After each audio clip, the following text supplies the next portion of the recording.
మహాత్మా జ్యోతిబా పూలే పాఠశాలకు సంబంధించి విద్యార్థులు అస్వస్థతకు గురయ్యారు. ఇందుకు సంబంధించి ఏబీవీపీ విద్యార్థి సంఘాలు కూడా ఈ పాఠశాల ముందు ఆందోళన కార్యక్రమాన్ని చేపట్టాయి. అంటే వాళ్ళంతా కూడా విద్యార్థులకు న్యాయం చేయాలంటూ కూడా వాళ్ళు ఆవేదన వ్యక్తం చేసిన పరిస్థితి. విద్యార్థులంతా కూడా పాఠశాల యాజమాన్యం ఏదైతే ప్రభుత్వ చాతగానితనం అంటూ కూడా వాళ్ళు ఒక నినాదాలు ఇస్తున్న పరిస్థితి. చెప్పండి, అంటే ఈ పాఠశాలకు సంబంధించి 20 మంది విద్యార్థులు కూడా అస్వస్థతకు గురయ్యారు కదా. అంటే ఇదంతా అంటే ఇటీవల కాలంలో తెలంగాణ రాష్ట్ర వ్యాప్తంగా కూడా ఏదైతే విద్యార్థుల సంక్షేమ హాస్టళ్లలో కానీ పాఠశాలల్లో కానీ ఫుడ్ పాయిజన్ ఘటనలు తరచూ చోటు చేసుకుంటున్నాయి. ఎందుకని అంటే సమస్య ఎక్కడ ఉందనుకోవచ్చు?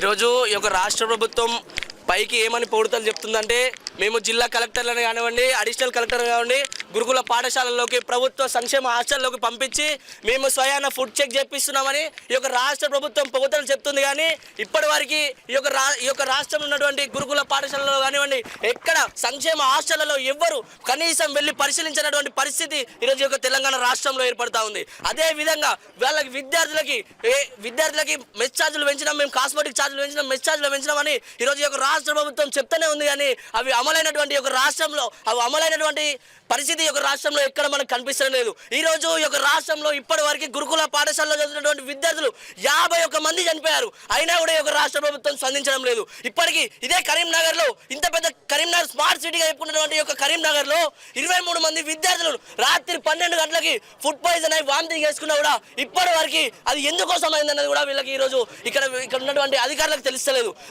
పిల్లలు ఏమని చెప్తున్నారంటే, ఇలా మేము నైట్ సాంబారును క్యాబేజ్ తినడం వల్ల మాకు ఫుడ్ పాయిజన్ అయి వామిటింగ్ చేసుకున్నామని చెప్తున్నారు. ఫుడ్ పాయిజన్ అయిన తర్వాత కూడా ఇక్కడ ఉన్నటువంటి వాళ్ళ తల్లిదండ్రులకి మీ బిడ్డలకి ఇట్లా ఫుడ్ పాయిజన్ అయిందని చెప్పకుండా ఆధార్ కార్డు తీసుకొని తెల్లారి రండి మేము మీటింగ్ పెడుతున్నామని మాయ మాటలు చెప్పి ఈరోజు వాళ్ళందరినీ మబ్బ పెడుతున్నారని ఈరోజు అఖిల భారతీయ విద్యార్థి పరిషత్ హెచ్చరిస్తుంది.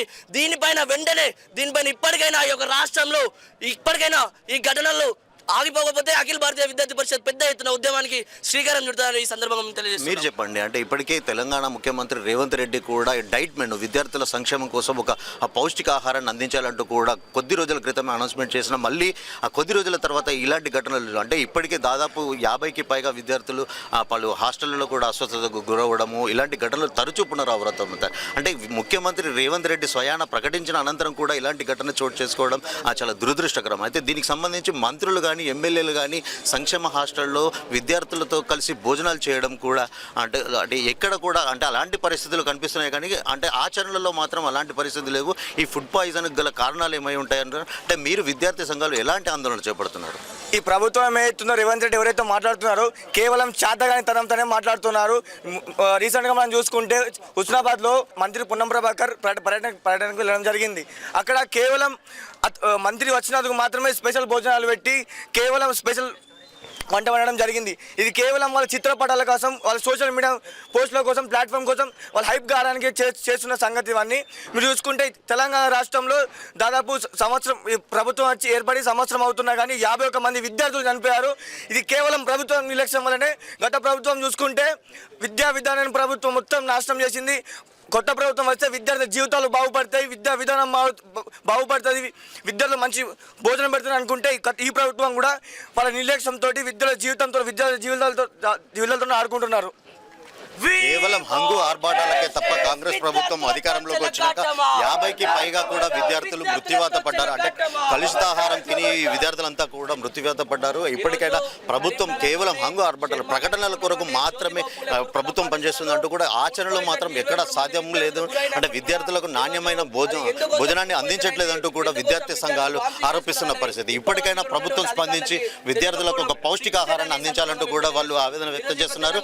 ఈ తెలంగాణ ఏదైతే జ్యోతిబా పూలే పాఠశాలకు సంబంధించి వీళ్ళంతా కూడా ఆందోళన చేస్తున్నప్పటికంటే అధికారులు వచ్చి ఆ పరిస్థితిని సమీక్షించి అసలు ఘటన గల కారణాలేంటి మళ్ళీ పునరావృతం కూడా కాకుండా చూడాలంటూ కూడా వాళ్ళు డిమాండ్ చేస్తున్నారు.